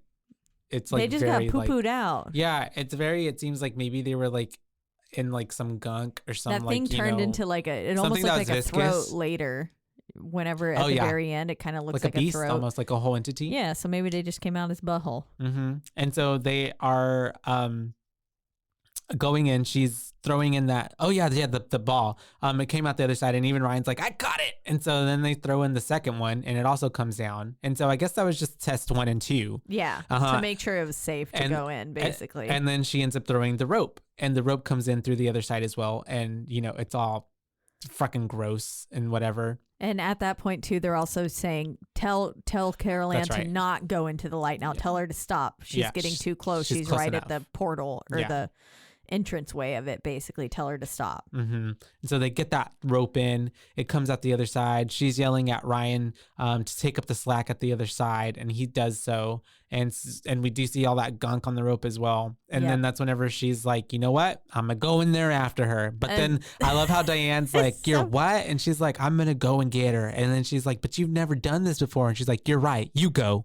Yeah, because, it was so funny. It was hilarious, Because Tangina said, you've never done this before. And she was like, well, neither of you. Yeah. And she was like, you're right. You go, yeah. Yeah, I thought it was hilarious. It was so funny. She's like, all right, you know what? Better yet, you risk your life. You're right. And so she does. The mom ends up getting, straddled, roped around her. Get a nice emotional kiss scene between the parents. And I love how even Dr. Lesh was just like, and then she like comes in the room. She's like, I want a piece of this. Yeah, and she's then, like, let me in on it. For real. And then Tangina has to be like, no, you go downstairs and help Ryan. And you can't kiss her right now. Pull the cord, pull onto the rope. And so funny. we do it was have also, her. I was like, I know y'all love each other and stuff, but like this is also serious. Carol Ann's Yeah. life is ticking away. Like we need to Mhm. come on, we need to get to her. And so she ends up going in finally. And then that's whenever we do have Dr. Lesh and Ryan are downstairs. They're holding on to the rope. Everybody's in position. Steven's holding on to his end. She's in there. And then we do have kind of and she Tangina. said, Steven, don't let go. And he said never. And I was like, yeah, that's what Rose said too. Yeah. Well, and obviously he does let go. Yeah. And so Tangina backs up and he's just kind of looking at her like, what now? And that's whenever she says, go, children, cross over into the light. And he's like, no, what are you doing? We said not cross. Like, obviously Tangina knows what she's doing, Yeah. but he's just She's being talking stupid. to the other children. Yeah. Not your child. Not your child. And so because this is happening, he's just like, no, what? He's like he's pulling onto the rope to try Pulls to the like rope out too quickly. Yeah. Yeah. And she's like, not yet. And as soon as he does that, a demon face, like Pulls big out a old monster comes out. like a big old skull face. Just starts kind of like roaring at him. And then he lets go of the rope. And at this point I thought, fuck, they're I was stuck like, in there. they're dead. Because obviously the runtime, I was like, oh shit, well, we're gonna have to figure out now how to get both of them out. Yeah. But they both end up coming out, thankfully, from the other side, all covered in gunk. They're so like looking, and then we have to like rush and get them into the bathwater, get I them assume cleaned it's up. ectoplasm is probably what it is. That's probably what it is. Yeah. Yeah. Now, as they were being carried, they looked like fake bodies, didn't they? It was you as well? Whenever they were on the ground too, especially, it was very. They looked too small. Mm-hmm. Too small. Yeah. I got that.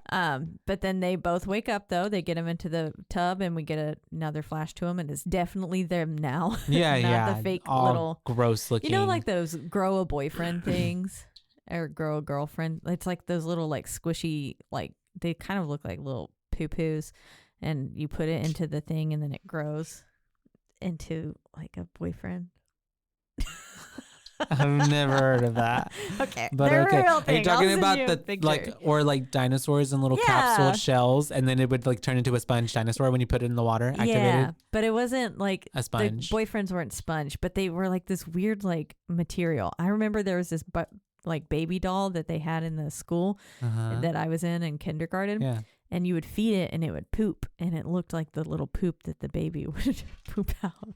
I've never seen it. Anyways. Mattel didn't get me with that one, or whoever in Hasbro. But we do have him waking them up. Mom comes to as he's kind of cleaning her up, and it's gross because he like starts kissing her with like the gunk on her, and then little Carly Rae Jepsen wakes up. Sorry, Carol Ann. Carol. Carol Ann's like, hi, daddy. And then we have this little cute moment because the investigators all kind of let them have their moment. They're kissing. And I love how, man, Tangina, she's like, this house is clean. And she posed. With the little pose. For that shot. She took off her glasses. She fixed her hair. This house is clean. And so now we cut to, it's the next day. They're moving. Thank God. He's getting stuff in boxes, getting packed. Should. Yeah. Diane and Steven are kind of talking up front about, how she's feeling. Her hair turned gray. I like her new gray hair. I do too. I thought it was pretty cool. Very rogue. I was like, yes. I was wondering if it actually did, like them going in there, if it took off years of their life. Oh, I don't know. I don't think that would happen. I think it could because they went into a dimensional plane that was closer to death.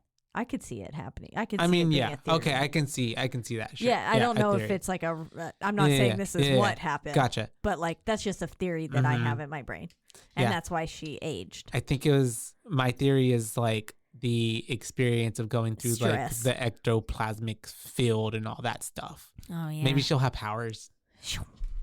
Yeah. She can shoot ectoplasm from her fingers. From her pussy. From her boobies. Oh, sorry. And then that's whenever we do have him telling her. Her boobies looked really good though. Oh. Actually in this scene. I didn't really notice. Yeah. They were nice and perky. I was like, wow. You know you're what? really rocking that shirt. You noticed her boobies. What I did notice, and about 15 minutes later or 20 minutes later, is the dad's butt. Whenever he was trying to get into the car and he can't swim in with the jeans, he had a nice butt. He did have a nice butt. And those jeans. Mm-hmm. Working him in them jeans. And so we have him telling her she's going to go to the office. He's just going to be there for a little bit, grab a few things. He might to the boss. He's going to tell him to suck it, let the kids sleep though if they get tired. Yep. And so yada yada. Cut to, he's leaving. They go dyeing inside. Her hair. She's Sad. trying to dye her hair. And then also too, the way she goes and tells the kids like, y'all put yourselves to bed, tuck yourselves in, answer the phone. Mommy's going to be in the bath for a while. And I'm like I said earlier, like we just went through all this. I would not. I know Tangina said the house is clean, but I would still be a little skeptical. Yeah. And also I wouldn't, like, we're obviously moving, like rent a hotel room for a day and just like let the movers pack that shit up and I'm done. Like after everything we went through, I wouldn't spend now another night in there. No, there's no way I'd be spending because an why are night. you even moving if you think it's safe now? Exactly. It makes no sense. Yeah. So, because like ethically, like more like, no, you already made the money. Like, because they don't know that it's still technically also on top of, they don't know the that graves, yet. the people are still there. Yeah. Yeah. And so that's whenever we do have her running the bath.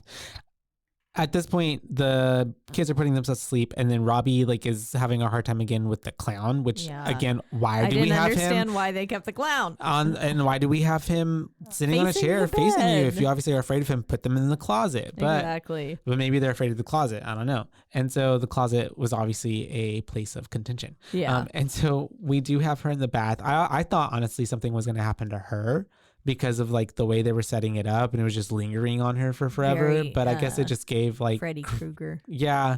But I guess because it's an 80s film, we just have to have a woman in a bath almost burning naked. her skin off too. There's so much steam from that tub. I was like, girl, that is not good for your skin. And so we do have the kid asleep, Mr. Robbie, but he wakes up because we hear like something sliding across the room, and he looks across the room and the clown is not on the chair. Oh, hell no. Yeah, already off the bat, because he's scary. He's looking around the room, and we're anticipating like the clown to be like under the bed or somewhere else, because he's about to look under the bed. But as soon as he pops back up, that clown is behind him, and it starts choking him. Yeah, like wrapping a long arm around him, and then he like takes him under the bed. Terrifying. Yeah. I thought he was about to go to like a whole nother dimension again, but it just has him under the bed. Like that one Disney film, Don't Look Under the Bed. Yep. I loved with that the boogeyman. one. Yeah. But it turned out to be an imaginary friend that she did not talk to anymore. Yep. So sad. Did you ever have an imaginary friend? No, I don't think so. Oh, I did. I scared a babysitter off once. Oh, really? Because of your imaginary friend? No, I didn't. My mom Maybe I don't remember. Maybe I did, and I just don't remember. But I don't. My mom thinks it was her father because his name was Tommy or Tom, and my imaginary friend's name was Tommy.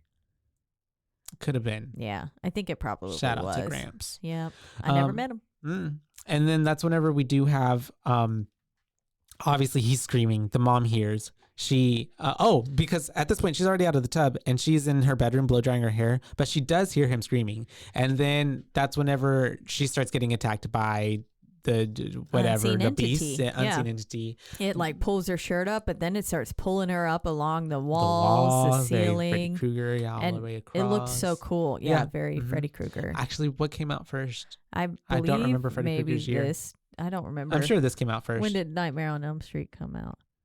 I'm looking it up. Yeah, I think 84. this was first. Yeah, mhm. 82. Mm-hmm. So this came out first. So Nightmare on Elm Street took it from them. And so that's whenever we do have, only 2 years later too, people, well, there could have been getting filmed at the same time, so That's not true. one kind of knew like whose Yeah. idea was original, but anyways, I digress. And so we do have, hers was also different too because she got like gutted.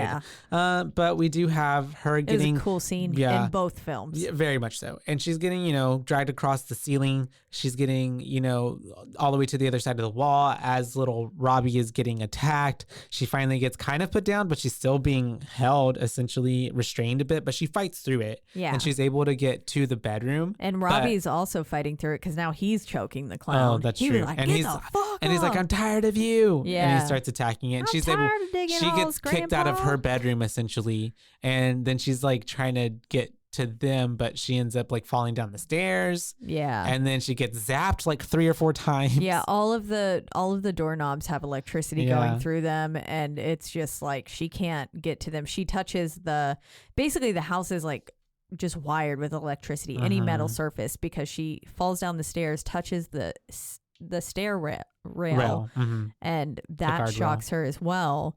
And the closet is using at this point. It looks the like closet has like ectoplasm coming out and stuff, and it looked like that stuff that you like put on things and then it sponges up and it looks like puffy looking. oh yeah, like, like uh-huh. insulation. Yeah. The spray kind. Yeah, foamy kind. That's what it looks like. Yeah. And so that's all around the door, and like she's also dealing with all of that electroshocks that's happening to her, and then she runs outside for a brief moment and is able to scream. Right? Yeah, and like at the neighbors? Well, before that, I guess before she even fell down the stairs. Oh, sorry, the skeleton. So she Spirit. tries to open the door, and then this monster comes out. Yeah, a skeleton spirit. It looked like a mixture between Falcor and then the things that lived underground from H.G. Wells' Time Machine, the film. Gotcha. I was like, that's if Falcor and those monsters Mash had up. a baby. Mhm. Yep. And that's how she falls down the stairs. My bad. Yeah. Because it's like, and she goes But down. yeah, she does go outside. You're right, though, after that. Yeah, and And- she's screaming bloody murder. Thankfully. Through a storm, so I'm surprised how anybody heard her. Yeah. But Well, she ends up. but she was screaming so loud. And then there's a lot of commotion happening Yeah. as well. She ends up falling in the pool, Yep, she slips into the pool. which is her fear. And this is one of the reasons that people suspect this is a cursed film. Oh, really? Yes, 'Cause they use real skeletons. They use real human skeletons. Where do you get real human skeletons? That's so crazy. Just like biology labs, apparently. Oh, okay. And so it's the cheaper option than having somebody mold like skeletons, Real especially skeletons. back in the day and stuff. Gotcha. Mm-hmm. Yeah, so this was the cheaper option. So they were like, yeah, of course we're using real dead people and people whose bodies were donated to science. I mean, yeah. But if they use- were use donated my already, corpse but in yeah, I a- get it. do it. Use Yeah. it in a horror film I wouldn't haunt. and just credit me. There you go. Corpse number 1. I doubt they got credit. And so Skeleton she's 1. getting attacked. Well, not even attacked. Just these skeletons are popping up around her and she's freaking out. And then a coffin comes up out of the ground. The way that I was like, why is this bitch buried perpendicularly? Mhm. Like she just, For real.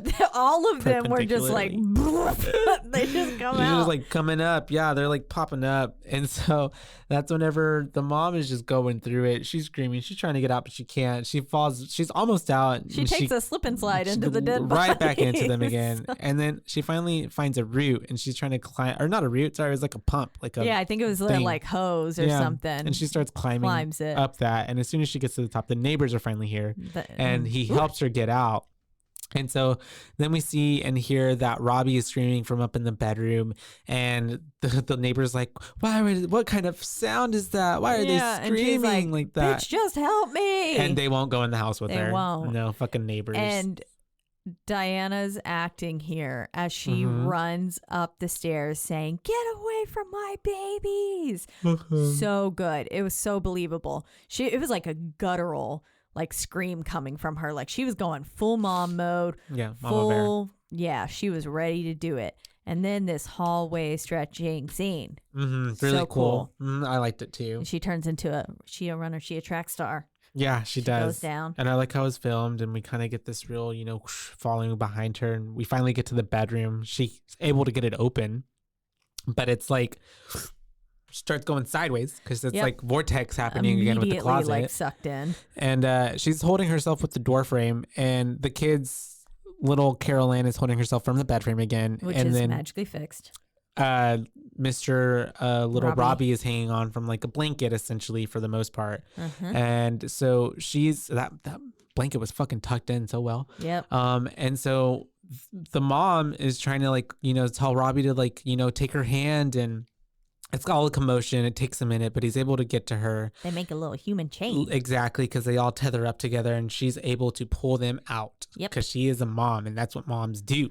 She got that yeah. adrenaline, lift a car off a baby. And at the same time, there was like this vine thing coming out of the vortex. Yeah, it was like a thing. little thrusty. Yeah.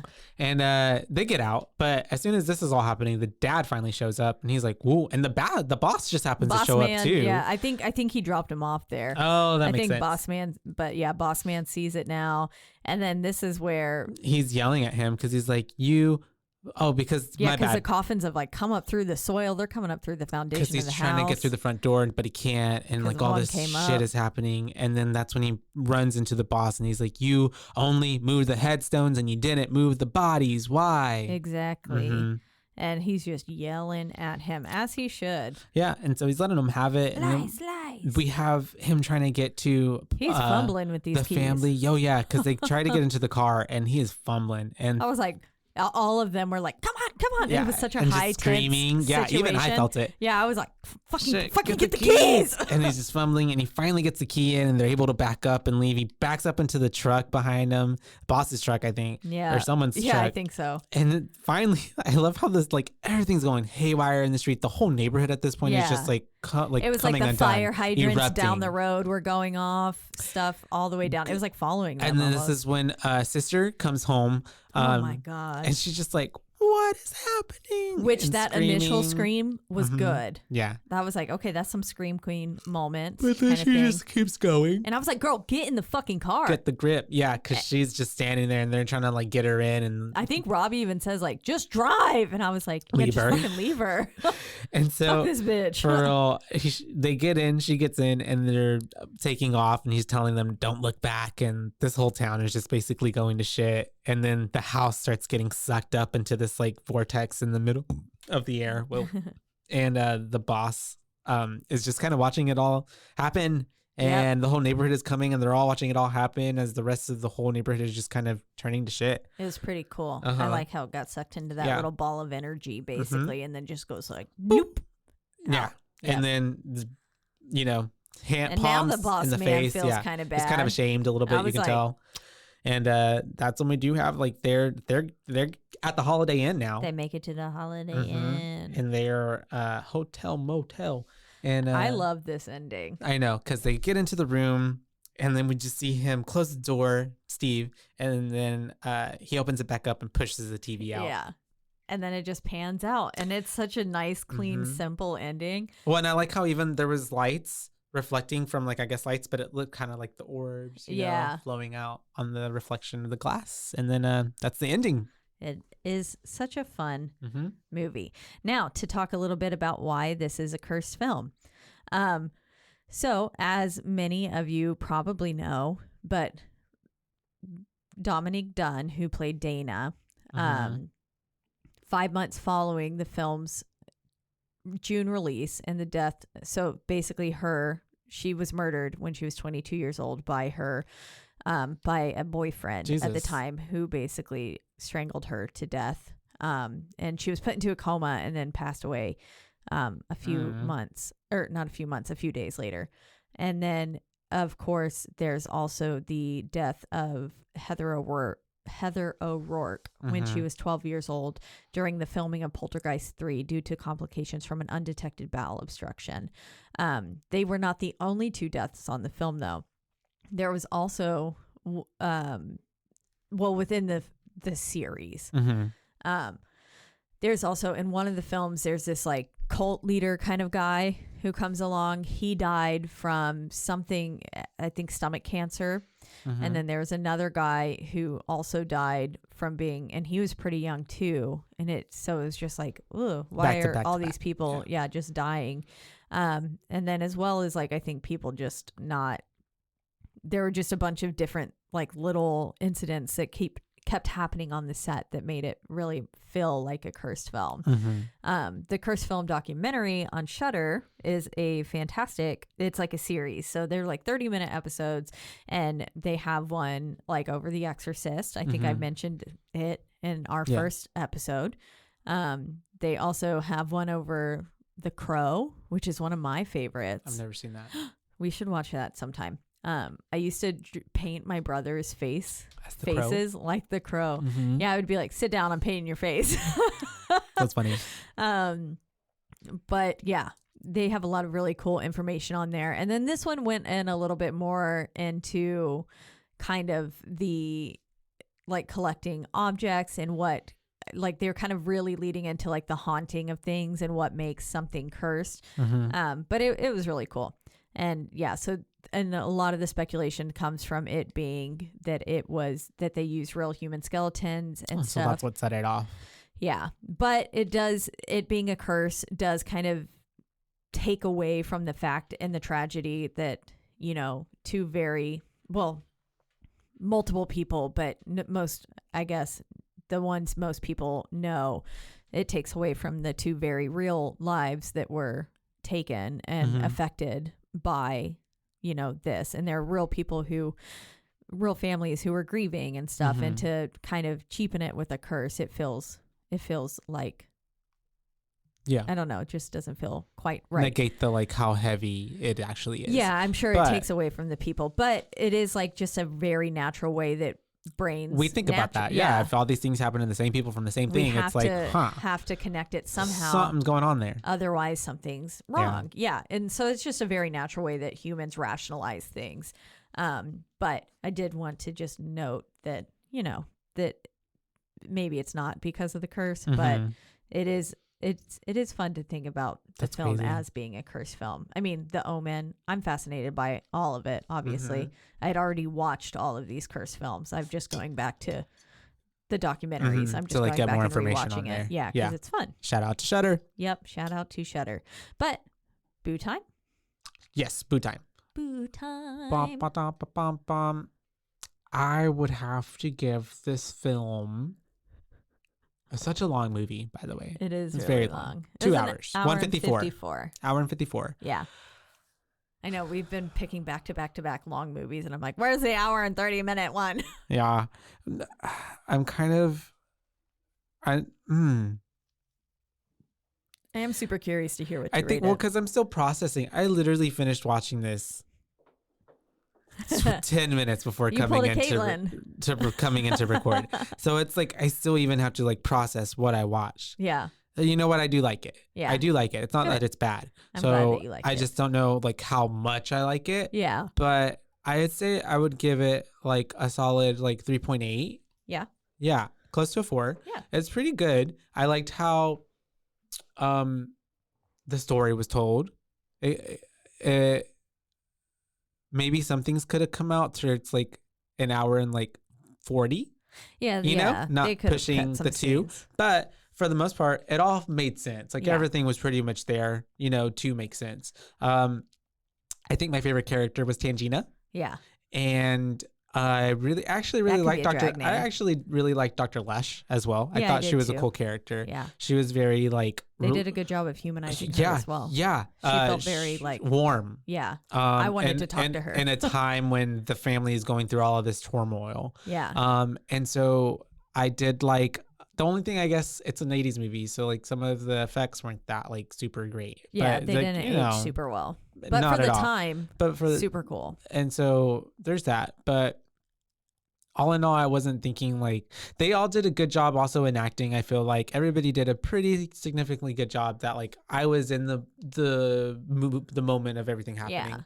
So it was all pretty believable. And I think that's why I liked it, because I kind of went in with it already thinking like, okay, it's an old 80s film. I'm ready for the cheese. I'm ready for me to be like, huh, that's laughable. Yeah. Like nobody, like nowadays I'm like, oh yeah, that's very dated or something. Yeah. But it all pretty much Held worked. up. It held up. Yeah, It was, I like the whole scene. I think my favorite scenes were the Tangina scene and them having that whole like and everything happening. Yeah.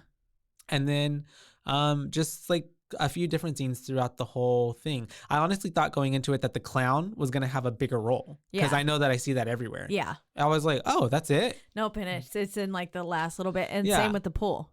Yeah. But I give it 3.8. Awesome. A 3.8. Solid 3.8 for Poltergeist. I think I give it a 4.5. I have always really enjoyed this film, and it, even though it is basically 2 hours long, it is still pretty easy to get through, and I have to applaud it for it's really kind of an unprecedented idea. There wasn't much like it before this, not in this regard anyways. Yeah, like a home haunting. Yeah. Yeah. But like, It didn't have obviously there's Paranormal like the Activity 1 through 4. Exorcist, and stuff. But that's different. But that's it is a haunting of a little girl that's like a demon possession. Yes. That's different. It's very different. Yeah. And so that's why I think I appreciated it so much. And then still, even to this day, I feel like there's things that just aren't on the same level. Like, I feel like it's really held its own. Well, especially because, like I said at the beginning, every movie now that I've seen, it's a fucking copy. Yes, exactly. And so Conjuring, this one, Insidious. Yep. Fucking, they switched it up a little bit, but it's a fucking copy. It Same is. story, just Yep. switched up the family and, tell it a little different. Put your own salt and pepper on it. Yeah. But same thing. So I'm like, wow, this was already it done. really did inspire so many films. And it's really just, it's incredible. I mean, everyone, like we said earlier, everyone knows that they're here. Yeah. Everyone knows The TV, the little TV. girl, like when we Heather saw over that TV work. in the, place. I mean, obviously I like Poltergeist, but even my friend who was with me, who's not a horror Like a big film, horror fan, yeah. she knew No, exactly that it's was like people know Poltergeist. Freddy, people know Jason, people know, Michael. Exactly. So it's Yeah. one of those things, And so it's just really, really incredible. I like this film quite a bit, and I was very happy to get to share it with you, and love that you got to watch it, and that you enjoyed it as well. I was worried. I was like, oh, I hope Josh likes this and that's pretty good. Yeah, doesn't hate it, and That's so pretty good. I'm glad. I'm not mad at it. I'm glad that you liked it. We also had a listener We do have a listener. talk in. Had kind of a story-ish to go with it. Yeah. One, she gave it 4 boos out of 5. 4 out of 5, yes. And her anecdote from it is basically that her and her dad took her and her sister to see it in the theaters when she was younger, when she would have been 8 or 9, around that. And her sister had a very violent reaction to the chicken maggot scene, because they were watching it in there, and obviously shout out, kudos to her pops actually for taking them to scary movies and that too. He sounds like the fun dad. Yeah. And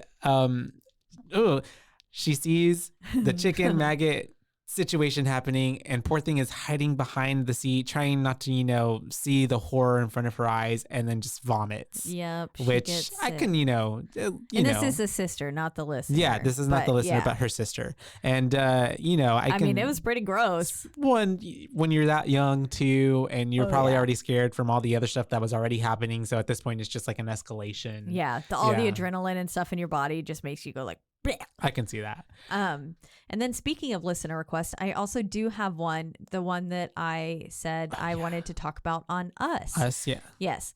Not a listener request, but a listener Response. review. Response, yeah. So we're just adding it in. Yeah. This is from Grace for Jordan Peele's Us. She said, I would give Us a 4 out of 5 boo rating. And she said, it's not like the other horror movies at all. There's so much thought behind every character and their actions are so intentional. It's different from others because it's less about the jump scare and more about the creepy feeling the audience gets to imagine a copy of everyone in the city living in a reflected world. She said, I also loved how we are not completely sure of what happens at the end. The red line of people is still there, and the son seems to be a little off, making me question if he was the real son or the clone. Overall, this psychological thriller is a must watch. Awesome. Yeah. That's from Grace, you said? That is from Grace. Shout out Grace. Thank you, Grace. Yes. I was very excited to cover this film after talking about it with her. And so I'm glad that we got to we can read mention her in there. review. Yeah. So, yay. But we've got a 3.8, a 4, and a 4.5. So that gives it a 4? Yeah. We're going to give it a solid 4. 4.1. 4.1. But your boo base. As always, we are in the lovely Rogue Media Network studios. They always take great care of us. And if you want to listen to us or any of the other wonderful podcasts on this network, you can do so at roguemedianetwork.com. Yes. Yeah. And then if you don't want to listen there, you can listen on a slew of podcasting platforms, the biggest two being Stitcher. No, I'm just kidding. Spotify. I was like, whoa, wait, what? And Apple. But Stitcher is one of them. Yes, you are. And then wherever you do listen, don't forget to rate, review, like, and subscribe. That's right, because that is the only way we can get ahead in this world. We actually did get another rating. Now, not a review, just a rating on Apple. Gotcha. And then our review or our ratings on Spotify have also gone up as well. That's awesome. So thank you, that guys. makes me happy. We appreciate it. Thank you. It really does mean the world to us that y'all do We went that. from a 1 to a 2. No, I'm just right. kidding. They're 5. It's 5s. But if you want to let us know your listener request and or what, tell us what your you're thoughts, watching. Yeah, you can reach out to us on our one social media platform, which is Instagram at Boobays Podcast, and that's BOOBAES, because we're your boobays, not your boobabes. That's right. And until next time, you guys. Bye, bays. Bye, bays. Do do beep dee ba boop. Bop dee bop dee boop deep dop. I like that. And